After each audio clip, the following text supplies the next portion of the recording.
Chapter 3 That Jerk Arthur Krantz. I was sitting around the lunchroom at school with Lane and a bunch of kids. Everybody was talking about what they were going to do on New Year's Eve.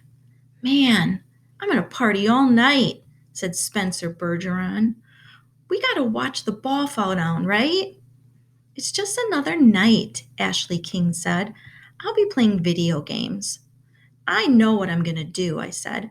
I'm going to be campaigning to be President of the United States.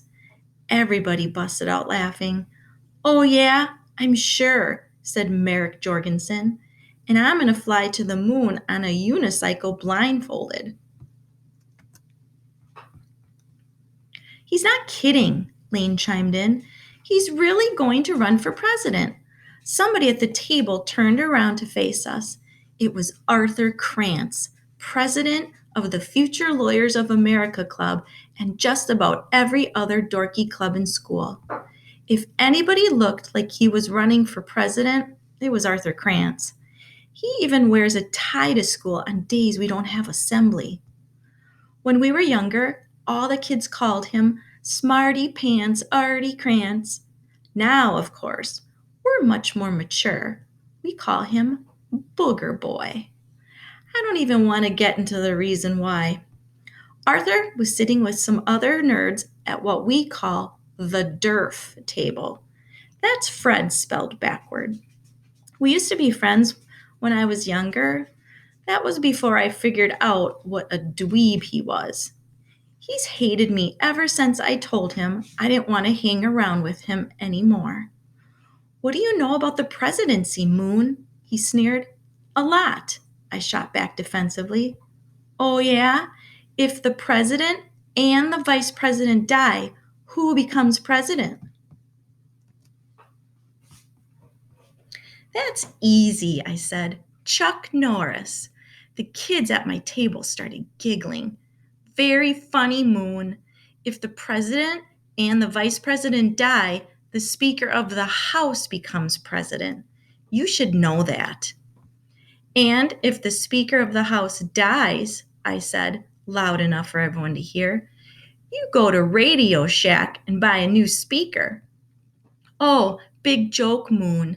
Tell me, Mr. President, what do you have to do before you can declare war on another country?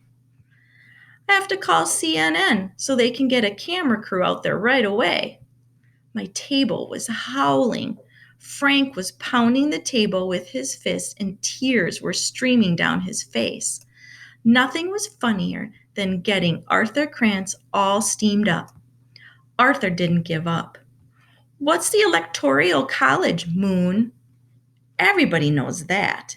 It's where you go to learn how to become an electrician. Put an R in the middle of your name, and it says what you are, Moon. Moron. Well, that doesn't necessarily disqualify me from the presidency, does it, Booger Boy? Thicko, spasmo, dapo, burger brain, waste of oxygen. By that time, milk was spurting from Ashley's nostrils and Spencer had slid under the table. Arthur got up with his tray and stormed out in a huff. I think it would be cool to be president, said Sarah Saladini, when we had all regained our composure.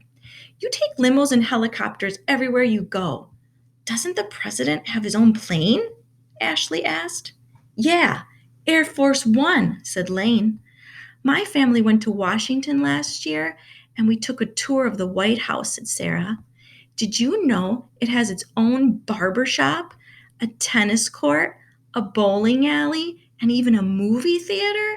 The president can watch any movie he wants, anytime he wants.